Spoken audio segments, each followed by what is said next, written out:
श्रीगुरुभ्यो नमः हरिः ओम् आपादमौलिपर्यन्तं गुरूणाम् आकृतिं स्मरेत् तेन विघ्नाः प्रणश्यन्ते सिद्ध्यन्ति च मनोरथाः। ಜಗನ್ನಾಥ ಯತಿತೀರ್ಥ ಗುರುಭ್ಯೋ ನಮಃ. ಭಾಷ್ಯದೀಪಿಕಾಚಾರ್ಯರು ಅಂಥೇಳಿ ಪ್ರಸಿದ್ಧವಾದಂತಹ ನಾಮವನ್ನು ಪಡೆದಿದ್ದಾರೆ.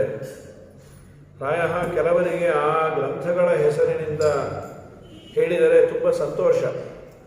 ವ್ಯಾಸರಾಜರಿಗೆ ಚಂದ್ರಿಕಾಚಾರ್ಯರು ಅಂತ, ರಾಘವೇಂದ್ರ ಸ್ವಾಮಿಗಳಿಗೆ ಪರಿಮಳಾಚಾರ್ಯರು ಅಂತ, ಭಾಷ್ಯದೀಪಿಕಾಚಾರ್ಯರು ಅಂತ ಕರೆಸಿಕೊಳ್ಳಬೇಕಾದರೆ ತುಂಬ ದೊಡ್ಡ ಹಿರಿಮೆ ಗರಿಮೆ.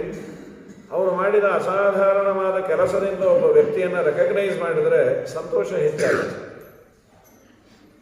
ಅಪ್ಪ ಅಮ್ಮ ಇಟ್ಟ ಹೆಸರು ಅದೊಂದು ಯೋಗ್ಯವಾದದ್ದು, ಅದು ತಪ್ಪಲ್ಲ.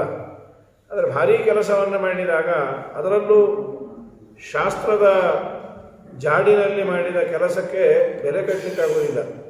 ಗಂಗಮಂಗಲ ತರಂಗಭಂಗದ ಪ್ರಾಂತಸು ಶ್ರೀಹರಿವೇಶ್ಮ ಕೃತ್ಸಮಃ ಯದ್ಗತೈಕತಮ ವರ್ಣಲೇಖಕಃ ಸತ್ಯತೀರ್ಥ ಇಹ ಭಾಷ್ಯ ಮಾಲಿಕತೆ ಅಂತ ಮಧ್ವಾಚಾರ್ಯರ ಭಾಷ್ಯದ ಬಗ್ಗೆ 9ನೇ ಸರ್ಗ ಸುಮಧ್ವ ವಿಜಯದಲ್ಲಿ ನಾರಾಯಣ ಪಂಡಿತರು ಏನು ಪುಣ್ಯ ಅನ್ನೋದನ್ನು ಹೇಳ್ತಾರೆ. ಮಧ್ವಾಚಾರ್ಯರು ಬ್ರಹ್ಮಸೂತ್ರಗಳಿಗೆ ಭಾಷ್ಯ ಅಂದರೆ ವಿವರಣೆ ಅಂತ. ವೇದವ್ಯಾಸ ದೇವರು ಮಾಡಿದ ಫಾರ್ಮುಲಾಸ್ಗೆ ವಿವರಣೆಯನ್ನು ಬರೆದಿದ್ದಾರೆ. ಭಾಷ್ಯದ ಒಂದು ಲಕ್ಷಣವನ್ನು ಹೇಳ್ತಾರೆ. ಸೂತ್ರಾರ್ಥೋ ವರ್ಣ್ಯತೆ ಯತ್ರ ಪದೈಹಿ ಸೂತ್ರಾನುಸಾರಿಭಿ ಅಥವಾ ಕಾರಿಭಿ ಅಂತ ಎರಡೂ ಇದೆ. ಸೂತ್ರಾನುಕಾರಿಭಿ ಸೂತ್ರಾರ್ಥ. ವೇದವ್ಯಾಸ ದೇವರು 564 ಸೂತ್ರಗಳನ್ನು ಮಾಡಿಕೊಟ್ಟಿದ್ದಾರೆ. ಅದನ್ನು ನಾವು ಏನು ಫಾರ್ಮುಲಾಸ್ ಅಂತ ಆಲ್ಜಿಬ್ರಾದಲ್ಲಿ ಕರಿತೇವೆ ಅಥವಾ ಸೈನ್ಸಲ್ಲಿ ಕರಿತೇವೆ, ಸೇಮ್ ಫಾರ್ಮುಲಾಸ್. ಅಪ್ಲಿಕೇಶನನ್ನು ಬೇರೆ ರೀತಿಯಲ್ಲಿ ಮಾಡೋದು.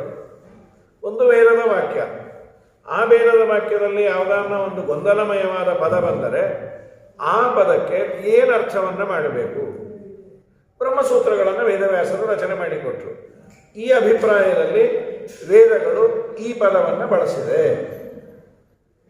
ಪ್ರಾಯ ಪುರಾಣ ಕೇಳಿದವ್ರಿಗೆಲ್ಲ ತುಂಬ ಫೆಮಿಲಿಯರ್ ಆದದ್ದು ಅಥಾತೋ ಬ್ರಹ್ಮ ಜಿಜ್ಞಾಸ ಓಂ ಅಂತ. ಅಥಾತೋ ಬ್ರಹ್ಮ ಜಿಜ್ಞಾಸ ಓಂ ಅನ್ನೋದೇ ಮೊದಲನೇ ಸೂತ್ರ. ಬ್ರಹ್ಮ ಅನ್ನೋ ಶಬ್ದಕ್ಕೆ ಏನು ಅರ್ಥವನ್ನು ಮಾಡಬೇಕು?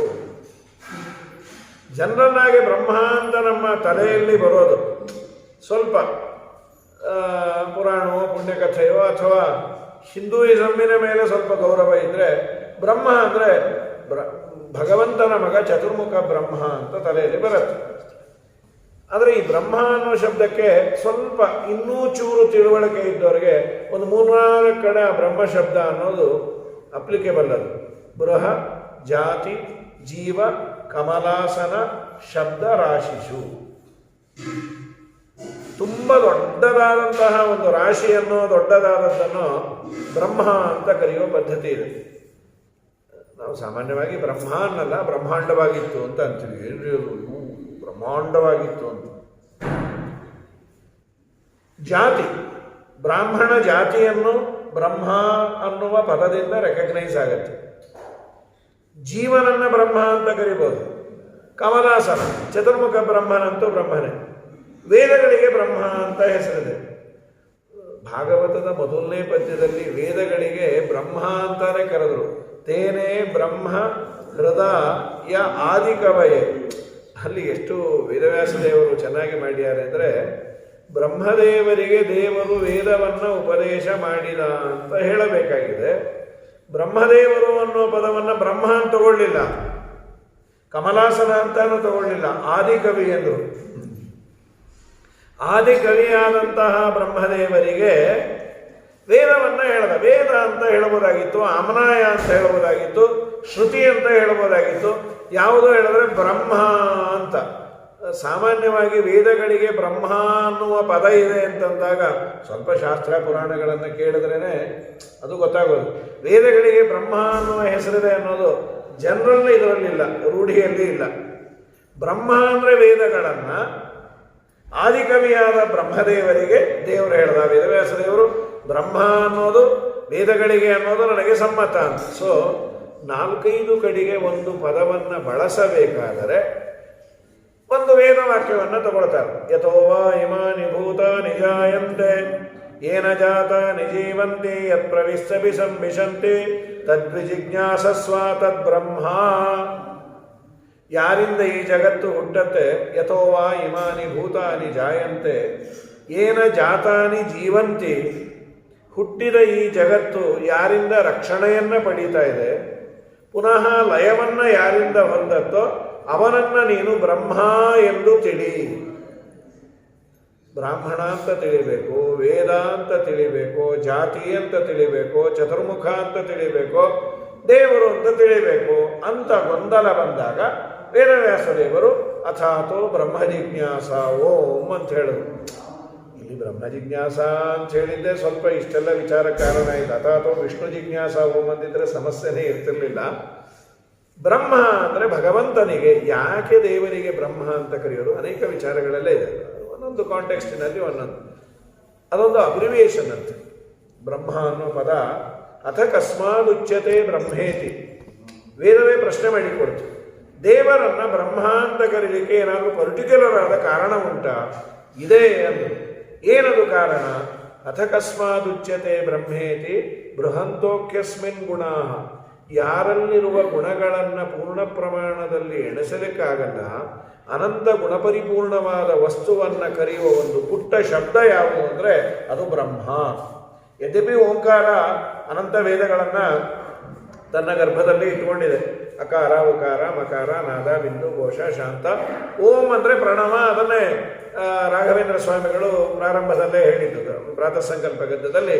ವಾಯುದೇವರು ಯಾಕೆ ದೊಡ್ಡವರು ಅಂದರೆ ಪ್ರಣವೋಪಾಸಕಾನ ಲೌಕಿಕ ವೈದಿಕ ಭೇದ ಭಿನ್ನ ವರ್ಣಾತ್ಮಕ ಧ್ವನ್ಯಾತ್ಮಕ ಅಶೇಷ ಶಬ್ದಾರ್ಥ ಸರ್ವವೇದಾರ್ಥ. ಓಂ ಅಂತ ವಾಯುದೇವರು ಅಂತಾರೆ, ಅದಕ್ಕೆ ದೊಡ್ಡವರು. ಓಂ ಅಂತಂದರೆ ದೊಡ್ಡವರು ಅಂದರೆ ನಾವು ಅಂತೀವಿ. ಬೇಡ, ನಮ್ಗಿನ್ನ ಜಾಸ್ತಿ ಅನ್ನೋರು ಯಾರು ಅಂತಂದರೆ ಬೇಕ್ರಿಯಲ್ಲಿ ಕೆಲಸ ಮಾಡೋರು. ಸರ್ ನಿಮಗೆ ಓಂ ಬಿಸ್ಕತ್ ಬೇಕೋ, ರಸಕ್ಕೆ ಬೇಕು, ಓಂ ಬಿಸ್ಕತ್ ಬೇಕು, ಒಂದು 50 ಸಲ ಓಂ ಓಂ ಅಂತ. ಓಂ ಅಂತ ಸುಮ್ಮನೆ ಅಂದರೆ ಪ್ರಯೋಜನ ಇಲ್ಲ. ಓಂ ಅಂದಾಗ ಇಷ್ಟೆಲ್ಲವೂ ವಾಯುದೇವರ ತಲೆಯಲ್ಲಿ ಬರುತ್ತೆ. ಲೌಕಿಕ ವೈದಿಕ ಭೇದ ಭಿನ್ನ ವರ್ಣಾತ್ಮಕ ಶಬ್ದಗಳು 2 ಬಗೆ. ಲೋಕದಲ್ಲಿ ನಾವಾಡುವ ಲೋಕಲ್ ಲ್ಯಾಂಗ್ವೇಜು, ವೇದಗಳಲ್ಲಿ ಪುರಾಣಗಳಲ್ಲಿ ಬಳಸಿದ ಎಲ್ಲ ವಾಕ್ಯಗಳು. ವರ್ಣಾತ್ಮಕವಾದ ಶಬ್ದ, ಧ್ವನ್ಯಾತ್ಮಕವಾದ ಶಬ್ದ. ಯಾವ ಶಬ್ದವನ್ನು ಅಕ್ಷರದಲ್ಲಿ ಬರೀಬಹುದು ಅದು ವರ್ಣಾತ್ಮಕವಾದದ್ದು. ಧ್ವನ್ಯಾತ್ಮಕವಾದ ಶಬ್ದ ಬರಿ ಅಂದರೆ ಅದಕ್ಕೆ ಬರೀಲಿಕ್ಕೆ ಆಗೋದಿಲ್ಲ.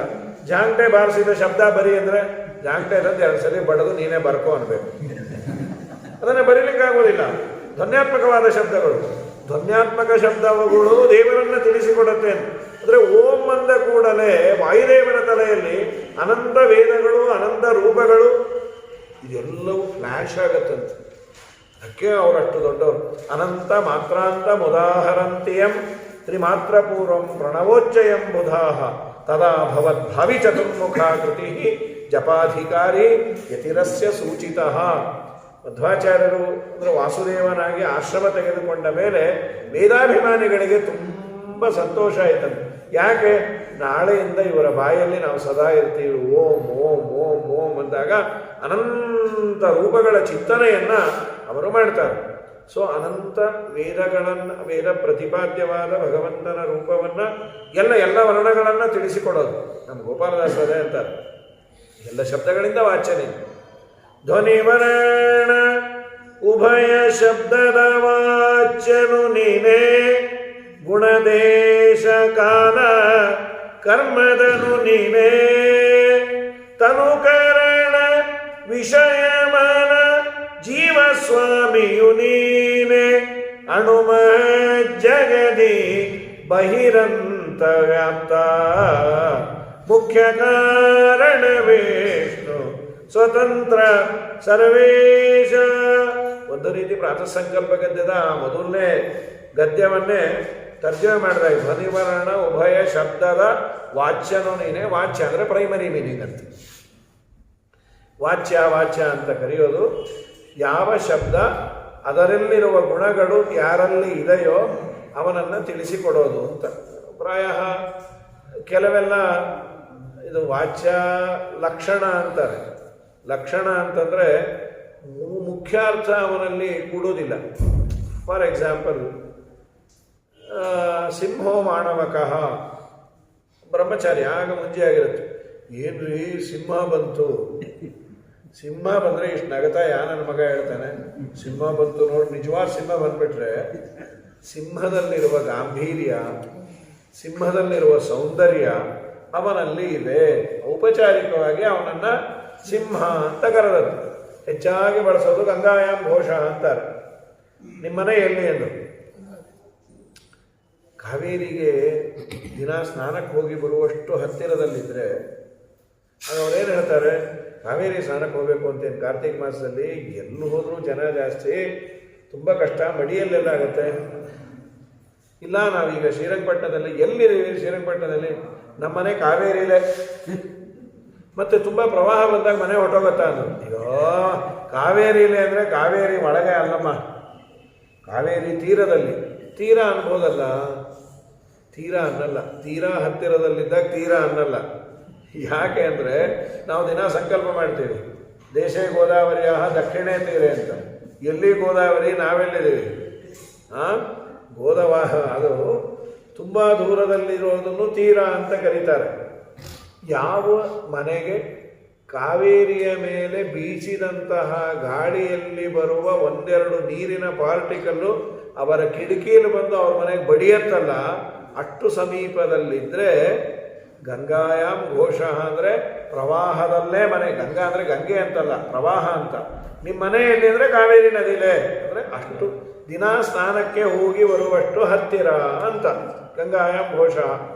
ಅಲ್ಲಿ ಗಂಗಾಯಾಮ್ ಘೋಷ, ಘೋಷ ಅಂದರೆ ಹಳ್ಳಿ ಮನೆ ಅಂತ ಏನು. ಪ್ರವಾಹದಲ್ಲಿ ಮನೆ ಇರ್ಲಿಕ್ಕಾಗಲ್ಲ, ಅದು ಅಂಡರ್ಸ್ಟುಡ್. ಅದು ಅವ್ರ ಮನೆಯಲ್ಲಿ ಕೆರೆಯಲ್ಲಿ ಇದು ಕಾವೇರಿಲೇ ಅಂತಾರೆ. ಅವ್ರಕ್ಕಿಂತ ಪೆದ್ದಪ್ಪ ನೀವು. ಕಾವೇರಿಲಿ ಮನೆಯಲ್ಲ, ಕಾವೇರಿ ತೀರದಲ್ಲಿ.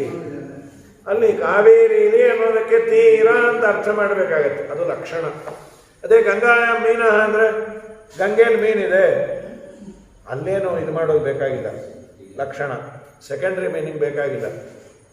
ಗಂಗೆಯಲ್ಲಿ ಮೀನು ಅದು ಹೇಗಿರ್ಲಿಕ್ಕೆ ಸಾಧ್ಯ? ಅಲ್ಲಿ ತೀರದಲ್ಲಿ ಮೀನು ಅಂದರೆ ಕೃಷ್ಣಾರ್ಪಣ ಆಗ್ಬಿಡುತ್ತೆ. ಅದು ನೀರಲ್ಲೇ ಇರಬೇಕು. ನೀರಿನಲ್ಲಿ ಮೀನು ಇರಲಿಕ್ಕೆ ಬಾಧಕ ಅಲ್ಲ, ಅಲ್ಲೇ ಇರಬೇಕು. ನೀರಿನಲ್ಲಿ ಮನೆ ಇರಲಿಕ್ಕಾಗಲ್ಲ, ಮನೆಯಲ್ಲಿ ನೀರು ಇರಬೇಕು, ನೀರಲ್ಲೇ ಮನೆ ಇರಬಾರ್ದು. ಮನೇಲಿ ನೀರು ಬರಬೇಕು, ಮಾಡಬೇಕು, ನೀರು ಬರಬೇಕು, ಮಳೆ ನೀರಲ್ಲ, ಬಿಟ್ಟಾಗ ಎಲ್ಲಿ ನೀರು ಬರಬೇಕಷ್ಟೇ. ಹೀಗಾಗಿ ಸೊ ಸಕಲ ಶಬ್ದ ವಾಚ್ಯ ಅಂತ ದೇವರನ್ನು ಕರೆಯೋದು, ಎಲ್ಲ ಶಬ್ದಗಳಿಂದ ಬರುವ ಅರ್ಥಗಳು ಅವನಲ್ಲಿದೆ. ಬ್ರಹ್ಮ ಅಂತ ಕರೆಯೋದು ಯಾಕೆಂದರೆ ಅನಂತ ಗುಣಗಳಿಂದ ತುಂಬಿದವನು ಆದದ್ದರಿಂದ ದೇವರನ್ನು ಬ್ರಹ್ಮ ಅಂತ ಕರೆಯೋದು. ಹಾಗಾಗಿ ಅತಕಸ್ಮಾದ್ ಉಚ್ಯತೆ ಬ್ರಹ್ಮೇತಿ. ಪ್ರಕೃತದಲ್ಲಿ ಸೂತ್ರಗಳ ಅರ್ಥವನ್ನು ವರ್ಣನೆ ಮಾಡಿರಬೇಕು. ಸೂತ್ರಾರ್ಥೋ ವರ್ಣ್ಯತೆ ಯತ್ರ, ಸೂತ್ರದಲ್ಲಿರುವ ಪದಗಳಿಗೆ ಅರ್ಥವನ್ನು ಹೇಳಿರಬೇಕು. ಸ್ವಪದಾನಿಚ ವರ್ಣ್ಯಂತೆ, ಸೂತ್ರಗಳ ಅರ್ಥವನ್ನು ಹೇಳಬೇಕಾದ್ರೆ ಅಥ ಅನಂತರದಲ್ಲಿ, ಅತಃ ಆದ್ದರಿಂದ, ಆದ್ದರಿಂದ ಅಂದರೆ ಒಂದು 5 ಕಾರಣ ಕೊಟ್ಟಿದ್ದಾರೆ. ಅಥ ಅನಂತರದಲ್ಲಿ, ಯಾವುದರ ಅನಂತರದಲ್ಲಿ? ಅನಂತರದಲ್ಲಿ ಅಂತಂದರೆ ಅಧಿಕಾರ ಪ್ರಾಪ್ತಿ ಅನಂತರಂ ಅಂತ. ಶಾಸ್ತ್ರವನ್ನು ಓದುವ ಎಲಿಜಿಬಿಲಿಟಿಯನ್ನು ಪಡೆದ ನಂತರದಲ್ಲಿ. ಎಲಿಜಿಬಿಲಿಟಿ ಅಂದ್ರೇನು ಅದನ್ನು ಮತ್ತೆ ಹೇಳ್ತಾರೆ. ಶಮದಮಾನಿ ಸಂಪನ್ನರು, ವಿರಕ್ತರು, ವಿವಿಧ ಸಾಂಸಾರಿಕ ದುಃಖಗಳನ್ನು ನೋಡಿ ಸಾಕಪ್ಪ ಈ ಸಂಸಾರಕ್ಕೆ ರೆಮಿಡಿ ಮಾಡೋದು ಬೇಡ. ಈಗ ಸಣ್ಣ ಪುಟ್ಟದ್ದಾದರೆ ಮಾಡಬಹುದ್ರಿ. ಎಲ್ಲೋ ರೂಮಲ್ಲಿ ದುರ್ವಾಸನೆ ಅಂದರೆ ರೂಮ್ ಫ್ರೆಶ್ನರ್ ಹೊಡಿಬೋದು. ಆ BBMP ಲಾರಿ 4 ಸುತ್ತಲೂ ಮನೆ ತುಂಬ ಇದೆ, ಮನೆ ಸುತ್ತಲೂ, ಅದಕ್ಕೆ ರೂಮ್ ಫ್ರೆಶ್ನರ್ ಹೊಡೆದು ನೀಟ್ ಮಾಡಿಬಿಡ್ತೀನಿ ಅಂತ ಸಾಧ್ಯ ಇದೆ. ಅದು ತುಂಬ ತುಂಬಿರೋದು, ನಾವು ದೂರ ನಿಂತ್ಕೋಬೇಕೇ ವಿನಃ ಅದನ್ನು ಪೂರ್ಣ ತೀರ್ಮಾನವಾಗಿ ರೂಮ್ ಫ್ರೆಶ್ನರ್ ಅಲ್ಲ, ಫ್ಯಾಕ್ಟ್ರಿನೇ ತಂದು ಹೊಡೆದ್ರೂ ಏನಾಗಲ್ಲ. ಹಾಗೆ ಪ್ರಕೃತದಲ್ಲಿ ಸಂಸಾರದ ನಾನಾ ದುಃಖಗಳನ್ನು ನೋಡಿ ಸಾಕು, ಇದು ಅಧಿಕಾರ. ದೇವರನ್ನು ನಾನು ತಿಳಿಯಬೇಕು ಅನ್ನುವ ಪ್ರಾಮಾಣಿಕ ಬಯಕೆ ಬಂದು ಸಂಸಾರದ ಬಗ್ಗೆ ವಿರಕ್ತನಾದವನು ಶಾಸ್ತ್ರವನ್ನು ಓದಲಿಕ್ಕೆ ಎಲಿಜಿಬಲ್ಲು ಅಂತ ಹೇಳಿದ್ದಾರೆ. ಅಲ್ಲಿ ಅದನ್ನೇ ಆ್ಯಸ್ ಇಟ್ ಈಸ್ ತೊಗೋಬಾರ್ದು. ನಮ್ದೇನಾಗಿದೆ, ಸಂಸಾರದಲ್ಲಿ ವೈರಾಗ್ಯ ಬಂದಮೇಲೆ ಶಾಸ್ತ್ರಕ್ಕೆ ಬರ್ತೀವಿ ಅಂತ ದೇವರಾಣೆ ಆಗಲ್ಲ. ಹುಚ್ಚು ಬಿಡದಂತೂ ಮದುವೆ ಆಗಲ್ಲ, ಮದುವೆ ಆದಂತೂ ಹುಚ್ಚು ಬಿಡಲ್ಲ. ಆದ್ದರಿಂದ ವೈರಾಗ್ಯ ಬಂದ ಮೇಲೆ ನಾವು ಪಾಠಕ್ಕೆ ಬರ್ತೀವಿ ಅಂದರೆ ಸಾಧ್ಯವೇ ಇಲ್ಲ. ಪಾಠಕ್ಕೆ ಬಾ, ಸಂಸಾರ ಮೇಲೆ ವೈರಾಗ್ಯ ಬರುತ್ತೋ ಬಿಡುತ್ತೋ, ಪಾಠದ ಮೇಲೆ ಬಂದ್ಬಿಡುತ್ತೆ ಕೆಲವೊಮ್ಮೆ. ಅವ್ರು ಹೇಳೋದು ಅರ್ಥ ಆಗಲ್ಲಮ್ಮ, ನೀకు వచ్చలేదు నాకు ಮರ್ಚలేదు, ನೀ ಬೈಯೋದೇ ವಾಸಿನ ಮನೇನೆ ಬೈಸ್ಕೊಂಡು ಕೂತಿರ್ತಾರೆ. ಹಾಗಾಗಿ ಅದು ಬೇಡ. ಭಗವಂತನ ವಾರ್ತೆಗಳನ್ನು ಕೇಳಿದಾಗ ತುಂಬ ಪುಣ್ಯ. ಅಥ ಅನಂತರದಲ್ಲಿ ಅತಃ ಅನ್ನೋದಕ್ಕೆ 5 ಕಾರಣವನ್ನು ಕೊಟ್ಟಿದ್ದಾರೆ. 5 ಕಾರಣಗಳಿಂದ ಯಾಕೆ ದೇವರನ್ನು ನಾವು ತಿಳಿಬೇಕು ಅಂದರೆ, ಅತಃ ವೇದಗಳು ಪ್ರಮಾಣವಾದದ್ದರಿಂದ, ಭಗವಂತ ಅನಂತ ಗುಣಪೂರ್ಣನಾದದ್ದರಿಂದ, ಸಿದ್ಧೇ ವ್ಯುತ್ಪತ್ತಿ ಸದ್ಭಾವ. ಈಗ ಆಚಾರ್ಯರು ಹೇಳಿದ್ರಲ್ಲ, ಸಿದ್ಧವಾದದ್ದನ್ನು ಹೇಳುವ ಮಾತುಗಳಿಂದಲೂ ಪ್ರವೃತ್ತಿ ನಿವೃತ್ತಿ ಉಂಟಾಗತ್ತೆ ಅಂತ. ಯಾವುದನ್ನ ಒಬ್ಬ ವ್ಯಕ್ತಿಗೆ ಪ್ರಭಾಕರ ಮತ ಅಂತಿದೆ, ಅವ್ರು ಹೇಳೋದೇನೆಂದರೆ, ವ್ಯಕ್ತಿ ಏನಾದರೂ ಕೇಳಿದಾಗ ಅವನಲ್ಲಿ ಮಾಡಬೇಕು ಅಥವಾ ಬಿಡಬೇಕು ಅನ್ನುವ ಪ್ರವೃತ್ತಿ ಉಂಟಾಗಬೇಕು.